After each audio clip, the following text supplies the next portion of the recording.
kanya. Alam mo yan, Jamagno. Simulat sa Paul, ikaw sa pagkalaitira mong bilat sing iloy ka kay Rabia. Lahat na lang nga tao ginalait mo, why ka man height. Pinaayos mo ang muka mong totoong muka mo, gorilya ka. Anak ka ni Chitae sa pagkapangit sa muka mo nga itim-itim ka. Adaptiba ka sa kinikilala mong mga magulang. Ang nanay mo, labandira sa pamilyang yan, hindi kanila dugo. You're not blood relation to them. Magsalitang bilat sing iloy, ektarya. I grew up with, 7 hectares home. We have this lawn and my parents are actually owners of trucks. We have the largest field in Chiririt, Butuan. And I'm dato jud ko guy. Dato jud ko sa Butuan. Uy! Wala ka sa inheritance. Why ka sa last will and testament? Hindi magbibigay sa last will and testament sa iyo ang mga mistisa nga pamilya. Dahil ikaw ang totoong nanay mo, labandira. Okay lang naman na yan, magkambyo partido ka. Everyone has the right to change their minds, their political views, their religion. Pwede ka nga magpalit sang asawa. Pwede mo nga palitan ang tarugo mo ng putay. Ang putay, palitan mo sang tarugo. Wala problema yon. Dahil ang tao naman, we are indecisive by nature. Ang diferensya sa'yo, Filingira ka nga dagol, gasol. Makalait na kay Sara Duterte bilat sing iloy, do akala mo ang size ang paa mo 72 inches.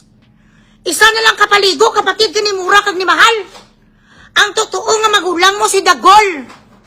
Yun ang totoo. Grabe ka magwakal, hindi ko nag-comment sa kanya nga pagiging hambog.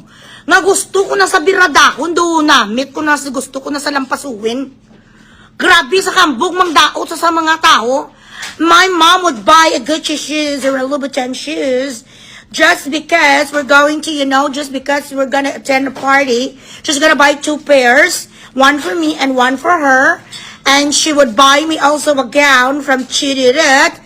My mom is like that, My family were affluent in our city, in Butuan, and I do not need actually to be in social media because all I gotta do is to go back home. But I want to be independent together with my bastard child, Tony. Amo ni ang mga drama sang itsosira. Marunong ka lang mag-Ingles, pero nuknukan ka sa kabubuan. Wala sang, your argument is weak. Amo ni nga klasin, parehas imong bilat sing inoy mo sa totoo lang. Wala ka naman nakilala kung hindi ka sumakay sa popularidad ni Digong. Simulat sa pulong 2020, nakisabay ka. Nagapin-apin ka kay Digong kasi grabe ang nagabuto sa kanya. Dumangimatay ka, may iyak-iyak ka pa. Ang dramatization. Halos ibigay mo ang kaluluwa mo kay Digong. Grabe ang into mo. Tapos nung nag-eleksyon binayaran ka lang sang gago nga baboy nga si Romaldes. Isa ka rin bayaran ng kasi tamad ka Wala kang alam nga trabaho, do akala mo bala ang linya sang kanyang buhay. Ang kinalakihan sang bilat sing iloya ang totoo niyang nanay, hindi utusan. Dapat marunong ka mamalansya, marunong kayo should be domesticated. Dahil the DNA that is embedded around you comes from yun ang pamilya mo, utusan. Jamagno. Mas ang bilat sing iloy, doon nag-international studies sa Sakwan, sa Harvard. Ano ba ang papel na what kind of accolades do you have? What kind of achievements do you hold? Saan ka nagtrabaho noon? Nag-undersecretary ka sa civil defense? Saan ka banda nagkaroon sa papel sa foreign policies ng Pilipinas? Have you ever worked in what do you call this, as an ambassador ng Pilipinas sa iba't ibang lugar? Hindi daw siya matalo, hindi siya mapildi ni BP Sara sa kanya nagtrabaho, alpot. Oy, bilating iloy mo, noon yung mukha mo, sulumpaan ka pa, mariit pang mukha mo. Kakambal mo, isang paligo lang talaga ang level up mo kay Mura, tsaka kay Marcon sa mga pelikula, ikaw ang kanilang double. Hindi sa mapildin, Inday Sara, sa naging trabaho mo noon, gabinta ka, plantitas ka. Ang binibinta mo, mga kahoy-kahoy. Nagalibot ka ang alpot mo sa mga misitira. Ano kinang naging trabaho mo? Were you hired as an ambassador of the Philippines to Europe? Saan banda ka nag-supervise? Ka sa San Miguel? Wala ka nagtatrabaho, okay, ipaskil ang resume mo. Saan ka na-hire? There is no comparison between you and Sara Duterte. Ayabaw ka lang pingasan sang Pagkatapos mo hindi ka nga nakatapos sa pag-aaral mo kasi nag-inalpot ka, you compensated your being ugly. The lack of physical attributes that you have, you try to compensate it being around Butuan. Everybody knows that. Your neighbors, your relatives, your friends, everybody that knows you inside and out. And it's so amazing that when I posted about you, everyone, including your bloodline, hindi bloodlines ang nag-adapt sa imo ha, kasi hindi mo naman na bloodline, i-bloodline mo sa tuong nanay, sa totoong nanay mo.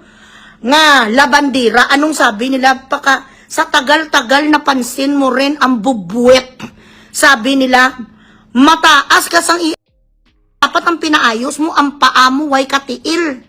Bago ka sana nagpapiki sa nga matigas pa sa bato, ang ginsugpunan mo, dapat ang tuhod mo, nilagyan mo kay 3 inches. Ang size ng kahit ya porto.